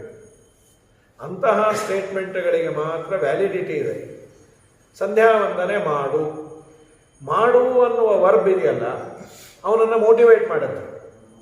ಅಹರಹ ಸಂಧ್ಯಾ ಉಪಾಸೀತ, ಅಥವಾ ಇನ್ನೇನು ನಪಲಾಂಡು ಭಕ್ಷೇತ, ಈರುಳ್ಳಿ ತಿನ್ನೋದು ಬಿಡು, ವೇದ ಹೇಳಿರೋ ಮಾತಿದೆ. ಸೊ ಬಿಡುವ ಪ್ರಯತ್ನವನ್ನು ಮಾಡ್ತಾನೆ, ಅಥವಾ ಪುರಾಣಕ್ಕೆ ಹೋಗೋದೇ ಬಿಡ್ತಾನೆ, ಯಾವುದೋ ಒಂದು ಬಿಡ್ತಾನೋ. ಬರೀ ಇಂಥವೇ ಹೇಳ್ತಾರೆ ಅವರು, ಅವ್ರಿಗೆ ಗೊತ್ತಿಲ್ಲ, ಅದಕ್ಕೆ ನಮ್ಮನ್ನು ಅಂತ ಇರೋದು. ನಿನ್ನ ಹಣೆ ಬರ ಏನಾದ್ರು ಸತ್ವ ಏನು ಹೇಳೋ ಹಾಗೇ ಇಲ್ಲ, ಅವರವ್ರ ಇಷ್ಟ. ವೇದ ಹೇಳಿದೆ, ಅವ್ರನ್ನ ಕೇಳ್ಕೊಟ್ರು. ನಪಲಾಂಡು ಭಕ್ಷೇತ, ಹೀಗೆ ಅಂತೂ ಮುಖ್ಯವಾಗಿ ವಾಕ್ಯಗಳು ಮನುಷ್ಯನಿಗೆ ಪ್ರವೃತ್ತಿಯನ್ನು ಉಂಟು ಮಾಡಬೇಕು. ಸಿದ್ಧವಾದದ್ದನ್ನು ಹೇಳುವ ಮಾತು. ಹರಿ ಸರ್ವೋತ್ತಮ, ವಾಯು ಜೀವೋತ್ತಮ, ಮುಂದೇನು ಏನಕ್ಕೆನ್ನ ಆಚೆ. ಹರಿ ಸರ್ವೋತ್ತಮ ಆದ್ರೇನು, ವಾಯು ಜೀವೋತ್ತಮ, ನನಗೇನು ಸಂಬಂಧ? ಅದಕ್ಕಂದ್ರು ಮಾಡು ಅಥವಾ ಬಿಡು ಅಂತ ಕ್ರಿಯಾಪದ, ಲಿಂಗ ಲೋಡ್ತವ್ಯ ಪ್ರತ್ಯಯ ಅಂತ ಪದಗಳು ಅಂತ ಕರೀತಾರೆ. ಅದಿದ್ರೆ ಮಾತ್ರ ಪ್ರಮಾಣ. ಹರಿ ಸರ್ವೋತ್ತಮ, ವಾಯು ಜೀವೋತ್ತಮ, ಅನಂತ ಗುಣ ಪರಿಪೂರ್ಣ, ದೇವರು, ದೋಷ ದೂರ, ಈ ಮಾತುಗಳಿಂದ ಏನೂ ಪ್ರಯೋಜನ ಇಲ್ಲ. ಆದ್ದರಿಂದ ವೇದಗಳ ಆ ಭಾಗ ಅಪ್ರಮಾಣ. ವೇದಗಳಲ್ಲಿ ಕರ್ಮಾಚರಣೆ ಮಾಡು ಅಂತ ಹೇಳುವ ಭಾಗ ಏನಿದೆ ಅದು ಮಾತ್ರ ಪ್ರಮಾಣ ಅಂತ ಅವರು ಬಹಳ ಬುದ್ಧಿವಂತರು. ಅವರು ವಾಕ್ಯಾರ್ಥ ತುಂಬ ಚೆನ್ನಾಗಿ ಮಾಡ್ತಾರೆ. ಪ್ರಭಾಕರರು ತುಂಬ ಅದ್ಭುತವಾಗಿ ವಾಕ್ಯಾರ್ಥವನ್ನು ಮಾಡೋರು. ಆಚಾರ್ಯರಂದರು, ಸಿದ್ಧೇ ವ್ಯುತ್ಪತ್ತಿ ಸದ್ಭಾವ, ಸಿದ್ಧವಾದದ್ದು ಆನಂದವನ್ನು ಕೊಡತ್ತೆ. ಈಗ ಹೇಳಿದ್ರಲ್ಲ, ಒಂದು ಯಾವುದೋ ನನಗೆ ಬೇಕಾದ ವಾರ್ತೆ, ನಿಮ್ಮನೆಯಲ್ಲಿ ನಿಮ್ಮಮ್ಮ ಹಲ್ವಾ ಮಾಡಿದಾಳೆ ಅನ್ನೋ ಕ್ರಿಯಾಪದ ಮಾಡು ಅಂತಾನೂ ಇರಲಿಲ್ಲ, ಬಿಡು ಅಂತಾನೂ ಏನಿಲ್ಲ, ಮಾಡಿದಾಳೆ ಅಂದ್ಕೊಳ್ಳೆ ಅಂತ, ಅಯ್ಯೋ ಬೇಗ ಹೋಗಬೇಕಪ್ಪ, ನಮ್ಮ ಅಣ್ಣ ತಮ್ಮಂದ್ರು ಅದನ್ನು ಗದಕ್ ಬಿಟ್ರು ಅಂದರೆ ನನಗೆ ಬರೀ ಪಾತ್ರ ಇರುತ್ತೆ ಅಂತ ಓಡ್ತಾನೆ. ಸಂತೋಷ ಆಗತ್ತೋ ಇಲ್ಲೋ? ಕೇಳಿದ ಕೂಡಲೇ ಮಧ್ವಾಚಾರ್ಯರ ಅಪ್ಪ ಎಲ್ಲೋ ಇದ್ರು, ಮಧ್ವಾಚಾರ್ಯ ಜನನ ಆಯಿತು. ಸ್ವಾಮಿ ನಿಮ್ಗೆ ಗಂಡು ಮಗು ಆಯಿತು. ಗಂಡು ಮಗು ಆಯಿತು ಅನ್ನೋ ಕ್ರಿಯಾಪದ ಮಾಡು ಅಥವಾ ಬಿಡು ಅಂತಲ್ಲ. ಆದರೂ ತುಂಬ ಆನಂದ ಆಯ್ತಲ್ಲಿ. ಜ್ಞಾನಂಬರೋಕ್ಷ ಪದಮಪ್ಯಮತೇಷ್ಟ ಹೇತು, ನಮಗೆ ಇಷ್ಟವಾದದ್ದನ್ನು ಹೇಳುವ ಯಾವುದೇ ವಾಕ್ಯ ನಮಗೆ ಬೇಸರ ಇರಬಹುದು. ಬ್ರಹ್ಮಾದಿಗಳಿಗೆ ಹರಿಸರ್ವೋತ್ತಮ, ವಾಯು ಜೀವೋತ್ತಮ ಅನ್ನೋ ಮಾತೇ ಆನಂದವನ್ನು ಕೊಡುತ್ತದೆ. ಆಮೇಲೆ ಏನಿಲ್ಲ, ಆನಂದಕ್ಕಾಗೆ ತಸ್ಸೈವ ಸ್ವರಸ ಸುಂದರತ್ವ ಅಂತಾರೆ. ಆನಂದಕ್ಕಾಗಿ ಎಲ್ಲ ಪ್ರವೃತ್ತಿ. ಯಾರೋ ಅಂದರು ಜಾಮೂನ್ ಮಾಡಿದ್ರು, ಜಾಮೂನ್ ತುಂಬ ಚೆನ್ನಾಗಿತ್ತು, ಹಾಕಿದ್ರು, ತಿಂದ, ಆಮೇಲೆ ಎದ್ದು ಹೋಗಷ್ಟೇ. ತಿಂದ ಮೇಲೆ ಇನ್ನೇನು, ಆಮೇಲೆ ಏನಲ್ಲ, ಆನಂದ ಆಯಿತು. ಆನಂದ ಆಯಿತು, ಅಲ್ಲಿ ಜಾಮೂನು ಖಾಲಿ ಆಯ್ತು ಅಷ್ಟೇ. ಆನಂದಕ್ಕಾಗೇ ಇಲ್ಲ, ಆನಂದದ ನಂತರ ಅಂತ ಮಾತಾಡಬಾರ್ದು ಬೆದ್ದು ಪ್ರಶ್ನೆಗಳನ್ನು. ಅಲ್ಲ ರೀ, ಅವ್ರಿಗೆ ತುಂಬ ಆನಂದ ಆಯಿತು, ಆಮೇಲೆ ಮುಂದಿನ ಸರಿ ಬಂದಾಗ ಜಾಮೂನು ಒಂದು 4-5 ಅವ್ರ ಮೊದಲು ಎತ್ತಿಟ್ಕೊಂಡೆ, ಆಮೇಲೆ ಇವ್ರಿಗೆ ಹಾಕೋರು. ಯಾಕೆಂದ್ರೆ ತಂದ್ರೆ ಅಷ್ಟು ತಿಂದು ಕೂತ್ಕೊಂಬನು, ಇಷ್ಟು ಏನೋ ಹೇಳ್ಬೋದಷ್ಟೆ. ಆ ನಂತರದಲ್ಲಿ ಅಂತಿಲ್ಲ. ಪ್ರಕೃತದಲ್ಲಿ ಸೂತ್ರದ ವಿವರಣೆಯನ್ನು ಮಾಡುವ ಪದೈ ಸೂತ್ರ ಸ್ವಪದಾನಿ ಚ ವರ್ಣಂತೆ ಭಾಷ್ಯವಿದೋ ವಿದು. ಆಚಾರ್ಯರು ಅದಕ್ಕೆ ಭಾಷ್ಯವನ್ನು ಬರೆದಿದ್ದಾರೆ. ಆಚಾರ್ಯರೊಬ್ಬರೇ ಬರೆದದ್ದಲ್ಲ, ಮಧ್ವಾಚಾರ್ಯರ ಮುಂಚೆ ಅನೇಕ ಜನ ಅದಕ್ಕೆ ಭಾಷ್ಯವನ್ನು ಬರೆದಿದ್ದಾರೆ. ಇವತ್ತು ಎಲ್ಲ ಭಾಷ್ಯಗಳ ಅಧ್ಯಯನ ನಡೀತಾ ಇಲ್ಲ. ಬೇರೆ ಬೇರೆ ಆಚಾರ್ಯರೇನು 21 ಜನ ಭಾಷ್ಯಕಾರರು ಅಂತಿದೆ. ಅವರೆಲ್ಲ ಯಾರಿದಾರೋ ಯಾರು ಗೊತ್ತಿಲ್ಲ. ಇವತ್ತು ಏನಾದರೂ ಬ್ರಹ್ಮಸೂತ್ರಗಳ ಮೇಲೆ ಅಧ್ಯಯನ ನಡೆದಿರೋದು ಒಂದು 3-4 ಭಾಷ್ಯಗಳು ಮಾತ್ರ. ಒಂದು ಶಾಂಕರ ಭಾಷ್ಯ, ಇನ್ನೊಂದು ರಾಮಾನುಜ ಭಾಷ್ಯ, ಪ್ರಾಯ ಇನ್ಯಾವುದು ನಮಗೆ ಗೊತ್ತಿಲ್ಲ. ಮಧ್ವಾಚಾರ್ಯರದು ಈ 2 ಬಂದ ಮೇಲೆ ಲೇಟರ್ ವರ್ಷನ್ ಆನಂದ ತೀರ್ಥ ಭಗವತ್ಪಾದರ ಭಾಷ್ಯ. ಮಧ್ವಾಚಾರ್ಯರ ಬ್ರಹ್ಮಸೂತ್ರಗಳ ವಿವರಣೆ ರೂಪವಾದ ಭಾಷ್ಯ ಎಷ್ಟು ಪುಣ್ಯವನ್ನು ಕೊಡುತ್ತೆ ಅಂದರೆ ಅದರ ವರ್ಣನೆಯನ್ನು ಮಾಡ್ತಾ ಅಂತಾರೆ. ಗಂಗಾ ತೀರದಲ್ಲಿ ಒಂದು ವಿಷ್ಣುವಿನ ದೇವಸ್ಥಾನವನ್ನು ಕಟ್ಟಿ ಒಳ್ಳೆ ಪರ್ವಕಾಲದಲ್ಲಿ ಆ ವಿಷ್ಣುವಿನ ದೇವಸ್ಥಾನ ಒಂದು 100 ವರ್ಷ ನಿರಾತಂಕವಾಗಿ ನಡಿಬೇಕು. ದೇವಸ್ಥಾನ ಕಟ್ಬಿಡ್ಬೋದು, ದಿನ ನಡೆಸೋದಿದೆಯಲ್ಲ ಸಾಕಾಗಿ ಹೋಗುತ್ತೆ. ಪೂಜಾರರು ಸಿಗಲ್ಲ, ಸೇವಾಕರ್ತರು ಸಿಗಲ್ಲ, ಸೇವಾಕರ್ತರು ಸಿಕ್ಕಾಗ ಅಡುಗೆಯವರು ಸಿಗಲ್ಲ, ಅಡುಗೆಯವರು ಅಡುಗೆ ಮಾಡಿಟ್ರೆ ಬಡಿಸೋರು ಇರಲ್ಲ, ಬಡಿಸೋರು ಅಡುಗೆಯವರು ಸಿಕ್ಕಿದಾಗ ಸೇವಾನೇ ಇರಲ್ಲ. ಒಂದೊಂದಲ್ಲ ಸಮಸ್ಯೆ. ಅದು ಮಠ ನಡೆಸೋದು ಇದೆಯಲ್ಲ ತುಂಬ ಕಷ್ಟ ಇದೆ. ಮತ್ತು ಮಿಡಿ ಮೈಲಿಗೆ ಪ್ರಶ್ನೆ ಬರುತ್ತೆ, ಯಾರನ್ನು ತಂದು ಅವರನ್ನು ಪೂಜೆ ಗೀಜೆ ಎಲ್ಲ ಮಾಡಿಸೋದು ಅದು ಕಷ್ಟ. ಹಾಗಾಗಿ ಈ ಎಲ್ಲ ಸಮಸ್ಯೆಗಳಿರುತ್ತೆ. ಅದಕ್ಕೆ ಆ ದೇವಸ್ಥಾನವನ್ನು ದಾನ ಕೊಡಬೇಕಾದ್ರೆ ಒಂದು 100 ವರ್ಷ ನಡೀಲಿಕ್ಕೆ ಏನು ಬೇಕೋ ಕಾರ್ಪಸ್ ಫಂಡೆಲ್ಲ ಇಟ್ಟು ಒಬ್ಬ ಯೋಗ್ಯನಿಗೆ ಗಂಗಾ ತೀರದಲ್ಲಿ ದಾನ ಕೊಟ್ಟರೆ ಎಷ್ಟು ಪುಣ್ಯವೋ ಅಷ್ಟು ಪುಣ್ಯ ಬ್ರಹ್ಮಸೂತ್ರ ಭಾಷ್ಯದ ಒಂದು ಅಕ್ಷರ ಬರೆದರೆ ಇದೆಯಂತೆ. ಗಂಗ ಮಂಗಲ ತರಂಗ ಭಂಗದ ಆ ಗಂಗೆಯ ತೀರದಲ್ಲಿ ಬೀಸಿ ಬರುವ ಗಾಳಿ ಒಂದು ರೂಮಲ್ಲಿ ಬಡಿಬೇಕು. ಅಷ್ಟತ್ರ ಹೇಳಬೇಕು ಅಂದರೆ ಒಂದು ಪಲಿಮಾರ ಮಠ ಹರಿದ್ವಾರದಲ್ಲಿ ಅಥವಾ ಕಾಶಿ ಮಠ ಏನು ಹರಿದ್ವಾರದಲ್ಲಿದೆ, ಅಲ್ಲಿ ಏನಾದರೂ ಒಂದು ಒಳ್ಳೆಯ ದೇವಸ್ಥಾನ ಕೊಟ್ಟು ಪಾಠ ಪ್ರವಚನ ಮಾಡುವ ಒಬ್ಬ ಯೋಗ್ಯನಿಗೆ ದಾನ ಕೊಟ್ಟರೆ ಎಷ್ಟು ಪುಣ್ಯವೋ ಅಷ್ಟು ಪುಣ್ಯ ಒಂದು ಅಕ್ಷರ ಬರೆದರೆ. ಭಾಷ್ಯದೀಪಿಕಾಚಾರ್ಯರು ಸಮಗ್ರ ಬ್ರಹ್ಮಸೂತ್ರ ಭಾಷ್ಯಗಳಿಗೆ ವಿವರಣೆಯನ್ನು ಮಾಡ್ಯಾರೆ. ಎಷ್ಟು ಪುಣ್ಯ ಎಷ್ಟು ಪುಣ್ಯ. ಆ ಗುರುಗಳು ಇವರಿಗೆ ಪೂರ್ಣ ಅನುಗ್ರಹ ಮಾಡಿ, ಯಾಕೆಂದರೆ ದಶಮೋ ಮತ್ಸಮೋ ಭವೇತಂತೆ. ವ್ಯಾಸರಾಜರ ನಂತರ ಒಂದು ವ್ಯಾಸರಾಜರ ಹೇಳಿದ್ದೇನೆಂದರೆ 10ನೇ ಅವರು ನನಗೆ ಸಮನಾಗಿ ಬರ್ತಾರೆ ಅಂತ. ವ್ಯಾಸರಾಜರು ಚಂದ್ರಿಕೆಯನ್ನು ಬರೆದರು, ಪೂರ್ಣ ಮಾಡಲಿಲ್ಲ. ಆ ನಂತರದಲ್ಲಿ 10ನೇ ತಲೆಯವರಾಗಿ ಬಂದದ್ದು ರಘುನಾಥ ತೀರ್ಥರು. ಅವರನ್ನೇ ಶೇಷಚಂದ್ರಿಕಾಚಾರ್ಯರು ಅಂತ ವ್ಯಾಸರಾಜರು ನಿಲ್ಲಿಸಿದಂತಹ ಒಂದು ಹಂತಕ್ಕೆ ನಿಲ್ಲಿಸಿದಂತಹ ಇವರ ಮೇಲೆ ಅನುಗ್ರಹವನ್ನು ಮಾಡಲಿಕ್ಕೆ ಬಿಟ್ಟಿದ್ದರು. ಅದನ್ನು ಪೂರ್ಣ ಮಾಡಿದ್ರು. ಮತ್ಸಮೋ ಭವೇತ್ ನನ್ನ ಸಮ ಅಂತ ಅವರು ಅಂದಿದ್ರು. ಆ ಶೇಷ ಚಂದ್ರಿಕಾಚಾರ್ಯರು ಅಂತ ವ್ಯಾಸರಾಜರ ಗ್ರಂಥವನ್ನು ಪೂರ್ಣ ಮಾಡಿದರು. ಅವರ ಶಿಷ್ಯರು ಭಾಷ್ಯದೀಪಿಕಾಚಾರ್ಯರು. ಇವರು ಭಾಷ್ಯದೀಪಿಕಾ ಅಂದರೆ ಬ್ರಹ್ಮಸೂತ್ರ ಭಾಷ್ಯದ ಪದದ ಅರ್ಥವನ್ನು, ವೇದದ ಅರ್ಥವನ್ನು, ತುಂಬ ದೊಡ್ಡ ಉಪಕಾರ. ಸಾಮಾನ್ಯವಾಗಿ ವೇದದ ಅರ್ಥ ಗೊತ್ತಾಗುವುದಿಲ್ಲ. ಭಾಷ್ಯದೀಪಿಕಾಚಾರ್ಯರು ಬರೆದದ್ದರಿಂದ ಆ ವೇದ ಆಚಾರ್ಯರು ಏನೇನು ಕೋಟ್ ಮಾಡಿದ್ದಾರೆ, ಆ ವೇದದ ಅರ್ಥ ಏನು, ಸೂತ್ರದ ಅರ್ಥ ಏನು, ಆಚಾರ್ಯರು ಬಳಸಿದ ಪದದ ಅರ್ಥ ಏನು, ತುಂಬ ಅದ್ಭುತವಾಗಿ ರಚನೆ ಮಾಡಿಕೊಟ್ಟಿದ್ದಾರೆ. ಅದಕ್ಕೆ ಭಾಷ್ಯದೀಪಿಕಾಚಾರ್ಯರು ಅಂತ ಒಂದೇ ಒಂದು ಅವರ ಗ್ರಂಥದ ಒಂದು ತುಣುಕು 2 ನಿಮಿಷಕ್ಕೆ ಹೇಳಿ ಮುಗಿಸ್ಬಿಡ್ತೇನೆ. ಹಾಗಾಗಿ ಆಯ್ತಾ? ಇನ್ನೂ ಟೈಮ್ ಇದೆ. ಸರಿ. ಓಂ ಶಾಸ್ತ್ರಯೋನಿತ್ವಾತ್ ಓಂ ಅಂತ ನಾನು ಏನು ಶ್ರೀನಿವಾಸಾಚಾರ್ಯ ಏನು ಹೇಳಿದ್ದಾರೆ ನಾನು ಕೇಳಿಲ್ಲ, ಲೇಟಾಗಿ ಬಂದೆ. ಅವ್ರು ಹೇಳಿದ್ದೇ ಅಲ್ಲಲ್ಲ ಇದು ಶಾಸ್ತ್ರಯೋನಿತ್ವಾದಿಗಳ. ಓಂ ಶಾಸ್ತ್ರಯೋನಿತ್ವಾತ್. ಆಯ್ತಾಯ್ತಾಯ್ತು. ಓಂ ಶಾಸ್ತ್ರಯೋನಿತ್ವಾತ್ ಓಂ ಅಂತ ಒಂದು ಸೂತ್ರ. ಆ ಸೂತ್ರದ ಅರ್ಥ ಏನು ಅಂದರೆ ದೇವರನ್ನು ತಿಳಿಯೋದಕ್ಕೆ ಇರುವಂತಹ ಮಾಧ್ಯಮ ಯಾವುದು? ನಾವು ದೇವರನ್ನು ತಿಳಿಬೇಕು. ದೇವರು ಪ್ರತ್ಯಕ್ಷಕ್ಕೆ ಗೋಚರ ಅಲ್ಲ, ಅಧೋಕ್ಷಜ ಅಂತ ಕರೀತಾರೆ. ರಾಮಕೃಷ್ಣಾದಿ ರೂಪಗಳಲ್ಲಿ ಆಗ ದ್ವಾಪರದಲ್ಲಿ ಇದ್ದವರಿಗೆ ಕಂಡಿದ್ದಾನೆ. ತಕ್ಷಣ ಕ್ರಾಸ್ ಕ್ವಶನ್ ಮಾಡ್ತಾರಲ್ಲ. ನರಸಿಂಹನನ್ನು ಪ್ರಹ್ಲಾದರಾಜರು ನೋಡಿದ್ದಾರೆ, ರಾಮನನ್ನು ನೋಡಿದ್ದಾರೆ, ಕೃಷ್ಣನ ಜೊತೆ ಎಲ್ಲರೂ ಇದ್ದರು. ಪ್ರತ್ಯಕ್ಷಕ್ಕೆ ದೇವರು ವೇದ್ಯನಲ್ಲ, ಅವನ ಇಚ್ಛೆಯಿಂದ ಗೋಚರನಾಗ್ತಾನೆ. ಆ ಕಾಲದಲ್ಲಿ ಇದ್ದವರಿಗೆಲ್ಲ ದೇವರು ಅನ್ನುವ ಜ್ಞಾನ ಇರಲಿಲ್ಲ. ಆ ಕಾಲದಲ್ಲಿ ಇದ್ದವರಿಗೆ ಎಲ್ಲಿವರೆಗೂ ವಸುದೇವನಿಗೆ ಹೀಗಾಯಿತು ಅಂತ ಅವನು ಹೇಳ್ತಾನೆ. ಏಕಾದಸ್ಕಂದ ಭಾಗವತದಲ್ಲಿ ಅವನು ಹೇಳೋದೇನೆಂದರೆ, ನಾರದರೇ ನಮ್ಮ ಮನೆಗೆ ಬಂದಿರಿ, ಊರೋರೆಲ್ಲ ಬಂದು ನನ್ನ ಮಗನ ದರ್ಶನ ಮಾಡಿಕೊಂಡು ಹೋಗ್ತಾರೆ. ನನಗೆ ಕೃಷ್ಣ ದೇವರಂತೆ ಎಂದೂ ಕಾಣಲೇ ಇಲ್ಲ. ನನ್ನ ಮಗನಂತೆ ಕಂಡ, ನನಗೆ ವೈರಾಗ್ಯ ಬರಬೇಕು, ಏನಾದರೂ ಅನುಗ್ರಹ ಮಾಡಿರಿ. ಹಿತ್ತೂರು ಗಿಡ ಮದ್ದಲ್ಲ. ಯಶೋದಮ್ಮ ಹೊಡೆದು ಎಲ್ಲ ಮಾಡೋರು ಕೃಷ್ಣಗೆ. ಅವನು ಆಗಾಗ ಪಾಪ ನಾನು ದೇವರು ಅಂತ ತೋರಿಸೋನು, ಮರ್ತೋಗೋದು. ಆ ಬಾಯಲ್ಲಿ ಮಣ್ಣು ತಿಂದಾಗ ಬಾಯಿ ತೆಗೆದಾಗ ಬ್ರಹ್ಮಾಂಡ ನೋಡ್ಬಿಟ್ಟು ಕಿಂ ಸ್ವಪ್ನ ಏತತ್ ತುತ ದೇವಮಾಯ ಕಿಂವಾಮದೀಯೋ ಬತ ಬುದ್ಧಿ ಭೇದ. ನನಗೆ ತಲೆಗಿಲೆ ಕಟ್ಟಿದೆಯೋ ಅಥವಾ ತಲೆ ತಿರುಗ್ತಾ ಇದೆಯೋ ಬುದ್ಧಿಭೇದ ಇದ್ರ ಪುಟ್ಟ ಬಾಯಲ್ಲಿ ಬ್ರಹ್ಮಾಂಡ ಅಂದರೆ ಯಾರಿಗಾದ್ರೂ ಆಶ್ಚರ್ಯ ಅಲ್ಲೇನ್ರಿ? ಇವತ್ತು ಆಶ್ಚರ್ಯ ಏನಿಲ್ಲ, ಮುಷ್ಟಿಮೆ ಮಿಟ್ಟಿಯೇ ಅಂತ ಈ ಆಂಡ್ರಾಯ್ಡ್ ಬಂದ ಮೇಲೆ ಎಲ್ಲವೂ ಕೈಯಲ್ಲೇ ಇದೆ. ಹಿಂದೆ ಇದೆಲ್ಲ ಕಲ್ಪನೆಗೆ ಇರಲಿಲ್ಲ. ನಮಗೊಂದಿತ್ತು, ಫೋನು ಮಾತಾಡ್ಕೊಂಡು ಹೋದರೆ ಎಷ್ಟು ಚೆನ್ನಾಗಿರುತ್ತಲ್ಲ, ನಮ್ಮ ಕಾರಲ್ಲಿ ಹೋಗ್ಬೇಕಾದ್ರೆ ಟಿ ವಿ ನೋಡ್ಕೊಂಡು ಹೋದ್ರೆ ಎಷ್ಟು ಚೆನ್ನಾಗಿರುತ್ತಲ್ಲ ಅಂತ ಈಗೊಂದು ಕಲ್ಪನೆ ಇತ್ತು. ಸಿನಿಮಾಗಳನ್ನು ಅದೆಲ್ಲ ತೋರಿಸೋರು. ಅದರಲ್ಲೂ ಈ ಪತ್ತೇದಾರಿ ಸಿನಿಮಾ ಅಂದರೆ ಆ ಶಬ್ದ ಟಣ್ ಟಣಣ್ ಟಣಣ್ ಟಣಣ್ ಅಂತೇನೋ ಕಾಣೋದು. ಇವೆಲ್ಲ ಕಲ್ಪನೆ ಆಗಿತ್ತು. ಇವತ್ತು ನಮ್ಮ ಕೈಗೆ ಬಂದು ಏನು ಆನಂದ ಪಡ್ತಾ ಇದ್ದೀವಿ, ಸರ್ವನಾಶಕ್ಕೆ ಅನುಕೂಲವಾದಂತಹ ಇದೊಂದು ಅನುಕೂಲವೂ ಇದೆ ಒಂದಿಷ್ಟು, ಆದರೆ ಹೆಚ್ಚು ದುರುಪಯೋಗವೇ ಆಗಿದೆ. ಇರಲಿ, ಯಾವ ಕಲ್ಪನೆ ನಮಗಿರಲಿಲ್ಲ.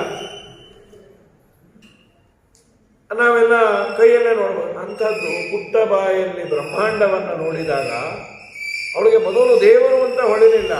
ಕಿಂ ಸ್ವಪ್ನ, ನಾನು ಸ್ವಪ್ನ ಕಾಣ್ತಾ ಏನ, ಉತ ದೇವಮಾಯ, ನನ್ನ ಮಗನೇ ಏನಾದರೂ ಇಂದ್ರಜಾಲ ಉದಯ ಜಾದೂಗಾರ ಹತ್ರ ಹೋಗಿ ಏನಾದರೂ ಕರೆದುಕೊಂಡ್ಬಂದಿಯಾನೋ, ಕಿಮ್ಮ ಮದಿಯೋ ಬತ ಬುದ್ಧಿ ಭೇದ, ನನಗೆ ತಲೆಗಿಲೆ ನಿಧಾನವಾಗಿ ಕೆಡಲಿಕ್ಕೆ ಶುರುವಾಗಿದೆಯೋ. ಆಮೇಲೆ ನೆನಪಾಯಿತು, ನಾಮಕರಣದ ದಿನ ಹೇಳಿದ್ರು, ನಿನ್ನ ಮಗ ಅಲ್ಲೇ ಅವನು ದೇವರು ಅಂತ. ಮರ್ತೋಗಿತ್ತು ಅವಳಿಗೆ. ದೇವರು ಅವಳಿಗೆ ನಾನು ದೇವರು ಅಂತ ಪಾಪ 2 ಬಾರಿ ತೋರಿಸಿದ್ದ. ಒಂದ್ಸರಿ ಆಕಳಿಸ್ಬೇಕಾದ್ರೆ ತೋರಿಸಿದ್ದ ಬ್ರಹ್ಮಾಂಡವನ್ನ. ಬರೀ ಬ್ರಹ್ಮಾಂಡ ತೋರಿಸಿದ್ದಲ್ಲ, ತೊಡೆ ಮೇಲೆ ಸಿಕ್ಕಾಬಟ್ಟೆ ಭಾರ ಆಯ್ತು ಇದ್ದಕ್ಕಿದ್ದಾಗೆ. ಈಗ ಮಗುವನ್ನ ಎತ್ಕೊಂಡಿರ್ತೀವಿ, ಇದ್ದಕ್ಕಿದ್ದಾಗ ಭಾರ ಜಾಸ್ತಿ ಆದರೂ ಕುಸಿದೋಗ್ತೇವೆ. 3-4 kg ಇದ್ದಿದ್ದು ಸರಿ 40 kg ಬೆಳೀತಾ ಬೆಳೀತಾ ಬೆಳೀತಾ ಅದು. ಅವಳು ಸಿಕ್ಕಾಬಿಟ್ಟೆ ಭಾರ ಆಯಿತು, ಕೆಳಗೆ ಮಲಗಿಸ್ಬಿಟ್ಲು ಮಗುವನ್ನ. ಹಾಗೆ ತೃಣಾವರ್ತ ತಗೊಂಡು ಹೋಗಿದ್ದು. ಅವಳು ಪಾಪ ಏನು ಈಗ ನೆನಪಾಯಿತು, ಗರ್ಗಾಚಾರ್ಯರಂದಿದ್ರು ನನ್ನ ಕೂಸಲ್ಲ ಅದು ದೇವರು. ಆಮೇಲೆ ಪಾಪ ಅಂದ, ಕ್ಷಮಸತ್ವ, ಏನೇನೋ ಮಾಡಿಬಿಟ್ಟೆ, ನಿನ್ನದೇ ಎಲ್ಲ ಪದಾರ್ಥ, ನಿನ್ನೋಗಿ ಕಟ್ಟಾಕಿ ಬೆಣ್ಣೆ ತಿಂದು ಹಾಲು ಕುಡದೆ ಅಂತೆಲ್ಲ ಅಂದೆ, ಕ್ಷಮಿಸ್ತೀಯ ಅಂತಂದು ಬಾಯಿ ಮುಚ್ಚದ ಮತ್ತು ಮೋಹ. ಹಾಗೆಲ್ಲ ಬೆಣ್ಣೆ ಗಿಣ್ಣೆ ಮಣ್ಣು ತಿನ್ಬೇಡಮ್ಮ, ಬೆಣ್ಣೆ ಕೊಡ್ತೀನಿ ಬಾ. ಜೊತೆಯಲ್ಲಿದ್ದ ಅವಳಿಗೆ ಈ ಅವಸ್ಥೆ ಆದರೆ ನಾವೆಲ್ಲೋ ದೇವರೆಲ್ಲೋ. ಹಾಗಾಗಿ ದೇವರು ಪ್ರತ್ಯಕ್ಷಕ್ಕೆ ಗಮ್ಯನಲ್ಲ, ವಿಶೇಷವಾಗಿ ಒಳಗಿರುವ ಭಗವದ್ ರೂಪಗಳು, ಬಿಂಬ ರೂಪಗಳು, ಅದಕ್ಕೆ ಅಧೋಕ್ಷಜ ಅಂತ. ಪ್ರತ್ಯಕ್ಷಕ್ಕೆ ವೇದ್ಯನಲ್ಲ. ಅನುಮಾನ, ಅನುಮಾನ ಅಂದರೆ ಕನ್ನಡದ ಅನುಮಾನ ಅಲ್ಲ, ಲಾಜಿಕ್ ಅಂತ. ಅನುಸೃತ್ಯ ಮಾನಂ, ಲಾಜಿಕ್ಕಿನಿಂದಲೂ ದೇವರು ಇದ್ದಾನೆ ಅಂತಾನು ಹೇಳ್ಬೋದು, ಇಲ್ಲ ಅಂತಾನು ಹೇಳ್ಬೋದು. ನೈಷಾತರ್ಕೇಣ ಮತಿರಾಪನೇಯ, ದೇವರನ್ನ ಇಲ್ಲ ಅಂತ ಒಳ್ಳೆ ಆರ್ಗ್ಯುಮೆಂಟ್ ಮಾಡೋನಿದ್ರೆ ಇಲ್ಲ ಅನ್ನಬಹುದು, ಅವನಕ್ಕಿನ್ನ ಚೆನ್ನಾಗಿ ಆರ್ಗ್ಯೂ ಮಾಡೋನಾದ್ರೆ ಇದ್ದಾನೆ ಅಂತಾನು ಅನ್ಬೋದು. ತರ್ಕಕ್ಕೆ ನಿಲುಕದ ವ್ಯಕ್ತಿತ್ವ ದೇವರು. ಹಾಗಾದರೆ ದೇವರನ್ನು ತಿಳಿಸಿಕೊಡುವ ಮಾಧ್ಯಮ ಯಾವುದು ಅಂದರೆ ವೇದಗಳು. ಶಾಸ್ತ್ರಂ ಪ್ರಮಾಣಂ, ಶಾಸ್ತ್ರಗಳೇ ದೇವರ ವಿಷಯದಲ್ಲಿ ಪ್ರಮಾಣ ಅಂತ ವೇದವ್ಯಾಸ ದೇವರು ದೇವರನ್ನ ತಿಳಿಯಲಿಕ್ಕೆ ಇರುವ ಮಾಧ್ಯಮ. ಓಂ ಶಾಸ್ತ್ರ ಯೋನಿತ್ವಾತ್, ಯೋನಿ ಅಂದರೆ ಜ್ಞಪ್ತಿ ಕಾರಣ. ಪರಮಾತ್ಮನನ್ನು ತಿಳಿಸಿಕೊಡುವಂತಹ ಶಾಸ್ತ್ರಗಳೇ ದೇವರ ಬಗ್ಗೆ ನಮಗೆ ಜ್ಞಾನವನ್ನು ಮಾಡಿಕೊಡುವಂತಹ ಲಿಂಗಗಳು ಅಥವಾ ಹೇತು ಅಂತ ಕರೀತಾರೆ. ಅದಕ್ಕೆ ಶಾಸ್ತ್ರಗಳು ವಿಷ್ಣುವನ್ನೇ ಸರ್ವೋತ್ತಮ ಅಂತ್ಯಾಕನ್ನತ್ತೆ ಅಂತೀರಿ. ಶಿವನು ಆಗ್ಬೋದಲ್ಲ. ನಿಮಗೇನೋ ವಿಷ್ಣು ಬಗ್ಗೆ ಪ್ರೀತಿ, ನಮಗೆ ಶಿವನ ಮೇಲೆ ಪ್ರೀತಿ. ಒಬ್ಬೊಬ್ಬರಿಗೆ ನಮಗೆ ಗಣಪತಿ ಮೇಲೆ ಪ್ರೀತಿ, ನಮಗೆ ಅಯ್ಯಪ್ಪನ ಮೇಲೆ ಪ್ರೀತಿ. ಒಬ್ಬೊಬ್ಬರಿಗೆ ಒಬ್ಬೊಬ್ಬರ ಮೇಲೆ ಪ್ರೀತಿ ಇದೆ. ಅವರು ಯಾಕೆ ಸರ್ವೋತ್ತಮ ಆಗಬಾರ್ದು? ಇಲ್ಲಪ್ಪ, ಅವರನ್ನು ಶಾಸ್ತ್ರದಲ್ಲಿ ಸರ್ವೋತ್ತಮ ಅಂತ ಅಂದಿಲ್ಲ. ಯಾವ ವಾಕ್ಯ? ತನ್ನೋ ವಿಷ್ಣು ಪ್ರಚೋದಯಾತ್ ಅನ್ನುವ ಮಾತು ವಿಷ್ಣುವನ್ನ ಸರ್ವೋತ್ತಮ. ಅದೇ ತನ್ನೋ ರುದ್ರ ಪ್ರಚೋದಯಾತ್ ಅಂತಿದೆಯಲ್ಲ, ಅಲ್ಲೇನು ಮಾಡ್ತೀರಿ? ರುದ್ರ ಸರ್ವೋತ್ತಮ ಅಂತ ಆಗುತ್ತಲ್ಲ. ಶಿವ, ಇದು ಅವರ ಮಾತು.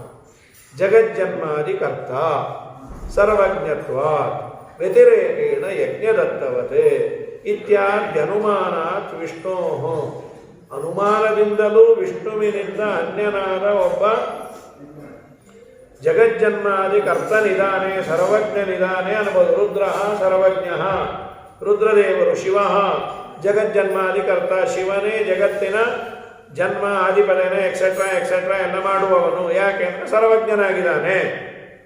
ಯಾರಂತೆ? ಇಲ್ಲಿ ಯಾರಂತೆ ತೋರಿಸ್ಲಿಕ್ಕೆ ಇನ್ನೊಬ್ಬ ಸರ್ವಜ್ಞ ಇಲ್ಲ, ಕ್ವೈಟ್ ಆಪೋಸಿಟ್ಟು ನಮ್ಮಂತೆ ಅಂತ. ಇಲ್ಲೆಲ್ಲ ಕ್ವೈಟ್ ಆಪೋಸಿಟ್, ವ್ಯತಿರೇಕ ದೃಷ್ಟಾಂತ ಅಂತ.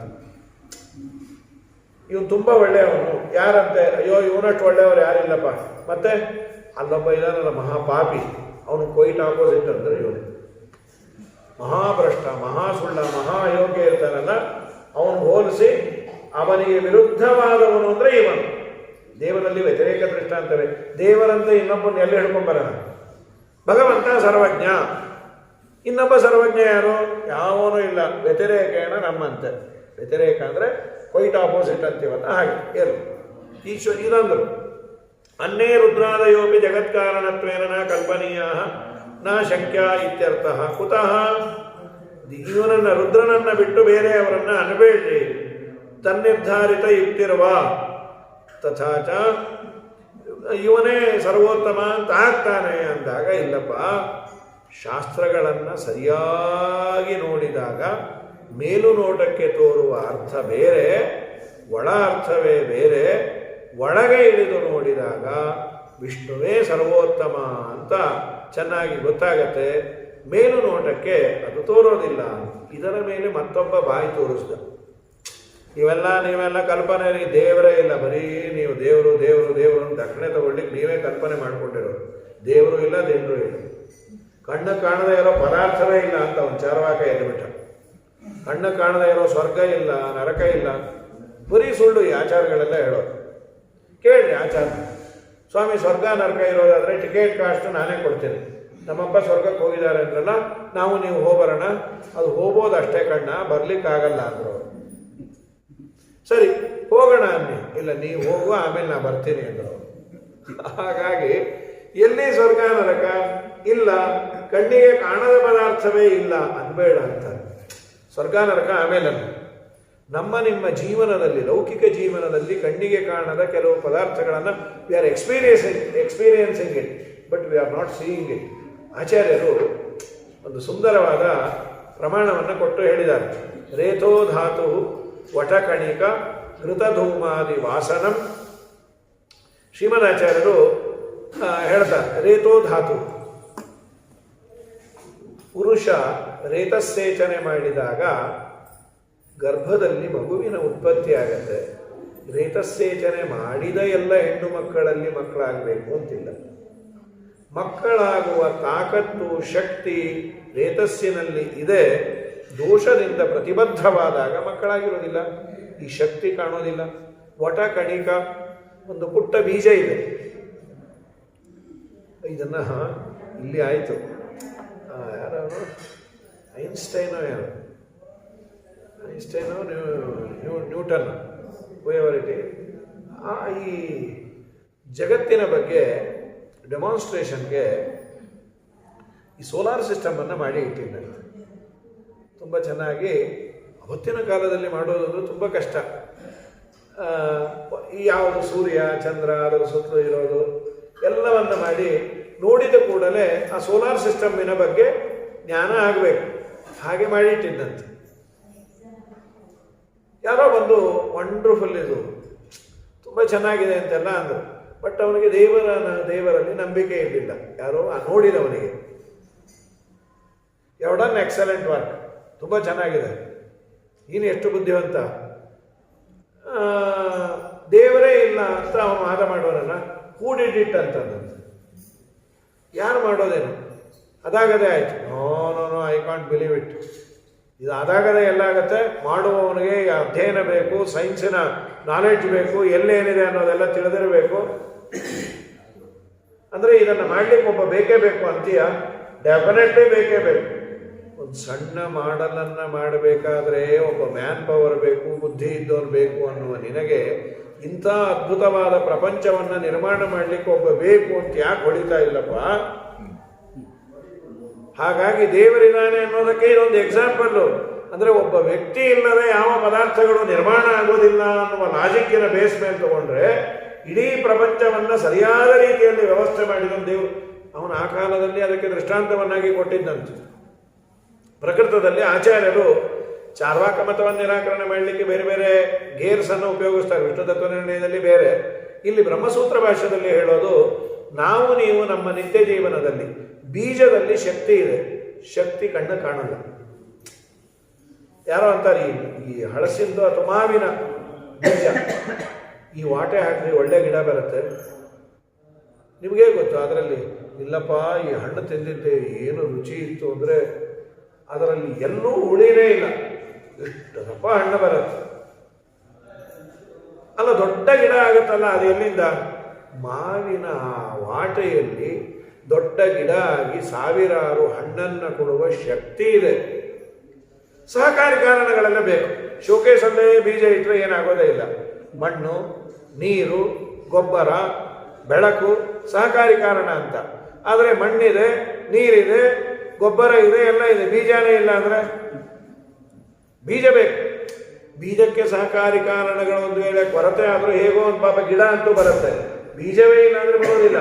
ಬೀಜದಲ್ಲಿ ಇಂಥ ದೊಡ್ಡ ಗಿಡವನ್ನು ಕೊಡುವ ಶಕ್ತಿ ಅಡಗಿದೆ. ಶಕ್ತಿ ಅದು ವಿಸಿಬಲ್ ಅಲ್ಲ. ಆದರೂ ಬುದ್ಧಿ ಇದ್ದವನು ಹೋಗ್ತಾನಲ್ಲ, ಸರ್ ಈ ಬೀಜ ಒಳ್ಳೆ ಹಣ್ಣು ಬರುತ್ತೆ. ರೇತೋದಾತು ವಟಕಣಿಕ ಘೃತ ಧೂಮಾದಿ ವಾಸನಂ. ಈ ಕೆಲವು ಗಿಡಗಳಿಗೆ ಹೊಗೆಯನ್ನು ಬಿಟ್ಟರೆ ಅದು ಚೆನ್ನಾಗಿ ಅರಳತ್ತಂತೆ. ಇನ್ನೂ ಕೆಲವೊಂದು ಇದೆಯಪ್ಪ, ಮೈಲಿಗೆ ಇದ್ದಾಗ ಆ ಗಿಡಗಳನ್ನೇನಾದರೂ ಮುಟ್ಟಿಬಿಟ್ರೆ ಆ ಗಿಡಗಳು ಸತ್ತೇ ಹೋಗುತ್ತಂತೆ. ಈ ಮೈಲಿಗೆ ಅನ್ನೋದು ಎಲ್ಲಿ ಕಾಣುತ್ತೆ? ಇವತ್ತಂತೂ ಮೈಲಿಗೆ ಅಂದರೆ ಮೂತಿ ಮೇಲೆ ಹೊಡಿತಾರಷ್ಟೆ. ಇವತ್ತಿಗೂ ಇದೆಯಂತೆ. ಈ ಕೆಲವು ಕಡೆ ಯಾರೋ ಹೇಳಿದ್ರು, ಆ ಉಡುಪಿ ಕಡೆ ತುಂಬ ಅವ್ರ ಮನೇಲಿ 1000 ಶಾಲಿಗ್ರಾಮ ಇದೆಯಂತೆ. ಶುದ್ಧವಾಗಿ ಪೂಜೆ ಮಾಡ್ತಾರೆ. ಅಪ್ಪಿ ತಪ್ಪಿ ಏನಾದರೂ ಅವರ ಮನೆಯಲ್ಲಿ ಮೈಲಿಗೆ ಆದರೆ ಹಾವು ಬಂದೇ ಬರುತ್ತಂತೆ. ಇವತ್ತು ಸಾಮಾನ್ಯ ನಮ್ಮ ನಿಮ್ಮ ಮನೆಗಳಲ್ಲಿ ಅನ್ನೋರು ಮಡಿ ಮೈಲಿಗೆ ಹೆಚ್ಚು ಕಮ್ಮಿ ಆದರೆ ಹಾವು ಚೇಳು ಬರುತ್ತೆ ಅಂತ. ಇವತ್ತು ಯಾರ ಮನೆಗೂ ಬರೋದಿಲ್ಲ. ಯಾಕೆಂದರೆ ಮಡಿ ಮೈಲಿಗೆ ಆದರೆ ಬರಬೇಕು, ಪರ್ಮನೆಂಟ್ ಮೈಲಿಗೆನೇ ಇದ್ರೆ ಅದು ಬರೋದಲ್ಲಿ. ಅದನ್ನು ಇವ್ರ ಮನೆಗೆ ಕುಕ್ಕುರು ಬಡ್ದಿರ್ಬೇಕು. ಅದಕ್ಕೆ ಹೊಟ್ಟೋಗೋದೇ ವಾಸಿ ಅಂತ ಹೊಟ್ಟೋಗಿದ್ರು. ಅದಕ್ಕೆ ಭಯ, ನಾನೇನು ಮೈಲಿಗೆ ಹಾಕ್ತೇನೋ ಅಂತ. ಮಡಿ ಇದ್ದ ಮನೆಯಲ್ಲಿ ಮೈಲಿಗೆ ಆದರೆ ಹಾವು ಬರಬೇಕು. ಸದಾ ಮೈಲಿಗೆನೇ ಇದ್ದರೆ ಹಾವು ತಂಡಗೆ ನೋಡ್ಕೊಂಡು ಕೂತಿರ್ಬೇಕು. ಇದೊಂದು ಮೈಲಿಗೆ, ಅದೊಂದು ಮೈಲಿಗೆ, ಅದೊಂದು ಇವನು ಮಕ ದೊಡ್ಡ ಮೈಲಿಗೆನೂ ಇವು ವೆರೈಟಿ ಇದೆ ಅಂಥೇಳಿ. ಹಾಗಾಗಿ ಏನೇನು ಬರೋದಿಲ್ಲ. ಅದೇ ಹೊಟ್ಟೋಗಿದೆ ಸತ್ವ ಅಂಥೇಳಿ ಚೂರು ಮಾಡಿರೋದು. ಯಾರೋ ಪುಸ್ತಕ ಬರೆದಿದ್ರು, ಕರೆಕ್ಷನ್ ಮಾಡಿಕೊಡಿ ಅಂತ. ಏನದು ಪ್ರಾರಂಭದಿಂದ ಎಲ್ಲ ತಪ್ಪಿತ್ತು. ಒಂದೇ ನಿಮಿಷಕ್ಕೆ ಅವ್ರು ಕೊಟ್ಟುಬಿಟ್ರು. ಏನಿಲ್ಲ, ಇದರಲ್ಲಿ ಎಲ್ಲವೂ ತಪ್ಪು ಚೆನ್ನಾಗೇ ಬರೆದಿರಿ, ಟೈಟಲ್ ಒಂದು ಸರಿಯಾಗಿದೆ, ಅದನ್ನು ತಪ್ಪು ಬರೆದ್ಬಿಡ್ರಿ. ತಪ್ಪು ಹೇಗೆ ಬರೀಬಾರ್ದು ಅನ್ನೋದಕ್ಕೆ ಈ ಪುಸ್ತಕ ಒಳ್ಳೆ ಎಕ್ಸಾಂಪಲ್ ಆಗುತ್ತೆ ಅಂತ. ಹಾಗಾಯ್ತು ಅಂತ ಆಚಾರ್ಯರು ಹೇಳ್ತಾರೆ, ಕಣ್ಣಿಗೆ ಕಾಣದ ವಸ್ತುಗಳನ್ನು ಬೇರೆ ಎಕ್ಸ್ಪೀರಿಯನ್ಸ್ ಇದೆ. ಇವತ್ತು ಬೇಕಾದಷ್ಟು ಹೇಳ್ಬೋದು. ಒಬ್ಬನು ಅಮೇರಿಕಾದಲ್ಲಿರೋನು ಮಾತಾಡಿದ್ದು ನನ್ನ ಕಿವಿಗೆ ಸರಿಯಾಗಿ ಕೇಳುತ್ತೆ. ಹೇಗೆ ಬರುತ್ತೆ ಏನೋ ಪ್ರೋಸೆಸ್ಸನ್ನು ಹೇಳ್ಬೋದು. ಅವರು ಮಾತಾಡಿದ ಕೂಡಲೇ ಅಲ್ಲಿಂದ ಸ್ಯಾಟಲೈಟ್ ಹೋಗುತ್ತೆ, ಸ್ಯಾಟಲೈಟಿಂದ ಇಲ್ಲಿ ರಿಸೀವರ್ ಇರುತ್ತೆ, ಅದು ರಿಸೀವ್ ಮಾಡ್ಕೊಂಬತ್ತೆ. ಎಲ್ಲಿ ಸ್ಯಾಟಲೈಟು, ಸಾವಿರಾರು ಫೋನ್ಗಳು ಅಟ್ ಎ ಟೈಮ್ ಆ ಸ್ಯಾಟಲೈಟ್ ಹೋಗ್ತಾ ಇರುತ್ತೆ. ಇವನು ವಾಯ್ಸೇ ಇವನು ಕೇಳಬೇಕು. ಊಹಾತೀತ ಅದು. ಬಟ್ ಬೇರೆ ಎಕ್ಸ್ಪೀರಿಯನ್ಸ್ ಇದೆ. ಅದು ಹಾಳಾಗೋಗ್ಲಿ. ಆ ಫೋಟೋ ನೋಡ್ತೀವಲ್ರಿ, ಅದು ಆ ವೇವ್ಸ್ ಎಲ್ಲಿಂದ ಬರೋದು ಏನು ಎತ್ತ. ಈ ಮೆಷಿನ್ನಲ್ಲಿ ಅದು ಪೂರ್ಣ ಆ ವೇವ್ಸನ್ನು ಕನ್ವರ್ಟ್ ಮಾಡಿ ಆ ಮಗು ಆಟ ಆಡ್ತಾ ಇರೋದು, ಅಲ್ಲ ಅವರಿರೋದು, ಅವ್ರು ಮಾತಾಡೋದು ಊಹಾ ಮಾಡಲಿಕ್ಕಾಗಲ್ಲ. ಲೈವ್ ಟೆಲಿಕಾಸ್ಟ್ಗಳು ಇದೆಲ್ಲವನ್ನ ನಾವು ನೋಡ್ತಾ ಇದ್ದೇವೆ. ಇದನ್ನು ಹೇಗೆ ಅಂತ ಹೇಳಲಿಕ್ಕಾಗಲ್ಲ. ಕಣ್ಣಿಗೆ ಕಾಣದ ರೇಸ್ ಅದು. ಕಣ್ಣಿಗೆ ಕಾಣದೆ, ಕಣ್ಣಿಗೆ ಕಾಣಿಸ್ತಾ ಇರೋದು ಬರೀ ಪಿಕ್ಚರು, ಪ್ರೋಸೆಸ್ಸು ಕಣ್ಣಿಗೆ ಕಾಣಲ್ಲ. ಕಣ್ಣಿಗೆ ಕಾಣಲ್ಲ ಅನ್ನುವ ಒಂದೇ ನಿಮಿತ್ತದಿಂದ ಇಲ್ಲ ಅನ್ನಬೇಡ. ಇದು ಶ್ರೀಮದಾಚಾರ್ಯ ರೇತು ಧಾತು ವಟಕಣಿಕ ಘೃತ ಧೂಮಾದಿ ವಾಸನಂ. ಆಮೇಲೆ ಜಾತಿಸ್ಮೃತಿ ಅಯಸ್ಕಾಂತ. ಅಯಸ್ಕಾಂತಕ್ಕೆ ಕಬ್ಬಿಣ ಆಕರ್ಷಣೆ ಮಾಡೋ ಶಕ್ತಿ ಇದೆ.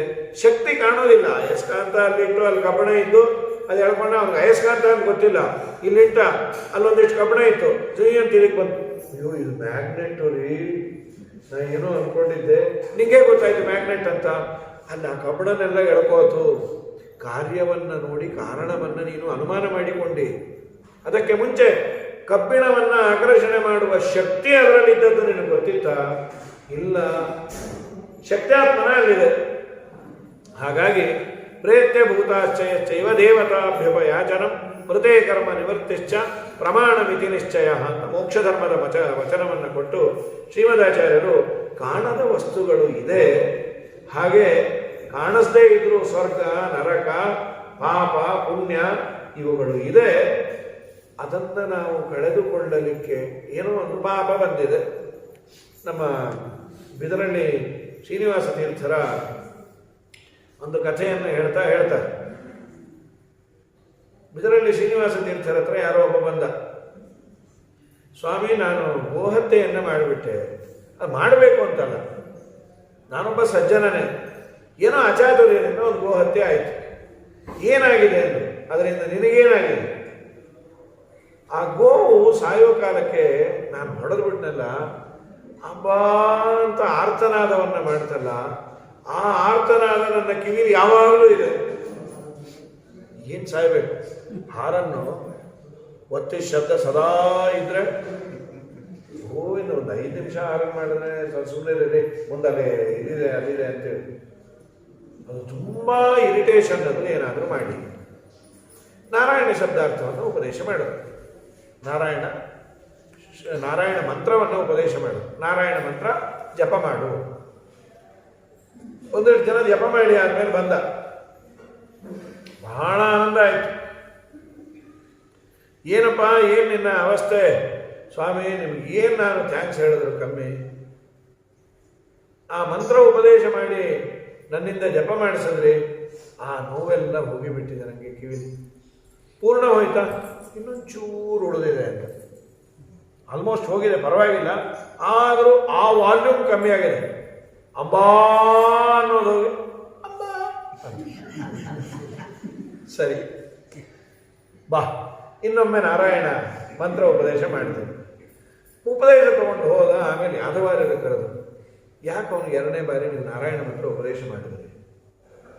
ಇಲ್ಲ, ಹಿಂದೊಮ್ಮೆ ಮಾಡಿದ್ವಿ. ಏನು ನಾರಾಯಣ ಮಂತ್ರದ ತಾಕತ್ತು! ಗೋಹತ್ಯೆಯಂತಹ ಪಾಪವನ್ನು ದೂರ ಮಾಡಿತು. ಇನ್ನೊಂದು ಸ್ವಲ್ಪ ಇತ್ತಂತೆ, ಆ ಮಂತ್ರದ ಶಕ್ತಿ ಅವನಿಗೆ ಕಮ್ಮಿ ಆಯಿತು ಏನೋ, ಇನ್ನೊಮ್ಮೆ ಉಪದೇಶ ಮಾಡಿದೆ. ಯಾದವಾರ್ಯರಂದರು, ಅವನು ಗೋಹತ್ಯೆ ಪಾಪ ಬಂತೋ ಬಿಡ್ತೋ, ನಿಮಗೆ ಬಂತು ಅಂದ್ರಂತೆ. ಎದೇನೇ ಹೊಡ್ಕೊಂಡ್ಬಿಟ್ರು. ಯಾಕೆ ಸ್ವಾಮಿ? ನಾರಾಯಣ ಶಬ್ದವನ್ನು ಉಚ್ಚಾರಣೆ ಮಾಡಿದಾಗ ಗೋಹತ್ಯೆಯಂತಹ ಅತಿ ಅಲ್ಪ ಪಾಪವನ್ನು ಪರಿಹಾರ ಮಾಡಲ್ಲ ಅನ್ನುವ ಅವಿಶ್ವಾಸವನ್ನು ಮಾಡಿ ಇನ್ನೊಮ್ಮೆ ನೀವು ಅವನಿಗೆ ಉಪದೇಶ ಮಾಡಿದ್ರಲ್ಲ, ಅದು ತುಂಬ ದೊಡ್ಡ ತಪ್ಪು. ಇನ್ನೊಂದೆಷ್ಟು ನೀನು ಮಾಡು ಅನ್ನೋದು ಬಿಟ್ಬಿಟ್ಟು ಅದರಲ್ಲಿ ಶಕ್ತಿ ಕಮ್ಮಿ ಆಯಿತು ಅಂದ್ಬಿಟ್ರಲ್ಲ, ಆ ಪಾಪ ನಿಮ್ಗೆ ಹತ್ಕೋತು. ಅಯ್ಯೋಯ್ಯೋ, ನಿಮ್ಮ ಬಾಯಿಂದ ಬಂದರೆ ಅದು ಹತ್ಕೊಂಡೇ ಬಿಡುತ್ತೆ, ನನಗೇನಾದರೂ ಮಾಡಿ ಅಂದರೆ ಭಗವಂತನ ನಾಮಸ್ಮರಣೆಯನ್ನು ಮಾಡಿದಾಗ ಎಷ್ಟು ಪಾಪ ಕಳ್ಕೊಳ್ಬಹುದು. ಕೃಷ್ಣಾಮೃತ ಮಹಾರಾಣದಲ್ಲಿ ಆಚಾರ್ಯ ಅಂತ, ನಾಮ್ನೋಸ್ತಿ ಯಾವತೀ ಶಕ್ತಿ ಪಾಪ ನಿರ್ಹರಣೆ ಹರವು ತಾವತ್ ಕರ್ತು ನ ಶಕ್ನೋತಿ ಪಾತಕಂ ಪಾತಕೀ ಜನ. ಹರಿಸ್ಮರಣೆಯನ್ನು ಮಾಡಿದಾಗ ಎಷ್ಟು ಪಾಪವನ್ನು ಕಳೆದುಕೊಳ್ಳಬಹುದೋ ಅಷ್ಟು ಪಾಪ ಮಾಡಲಿಕ್ಕೆ ಆಗೋದಿಲ್ಲ ಅಂತ.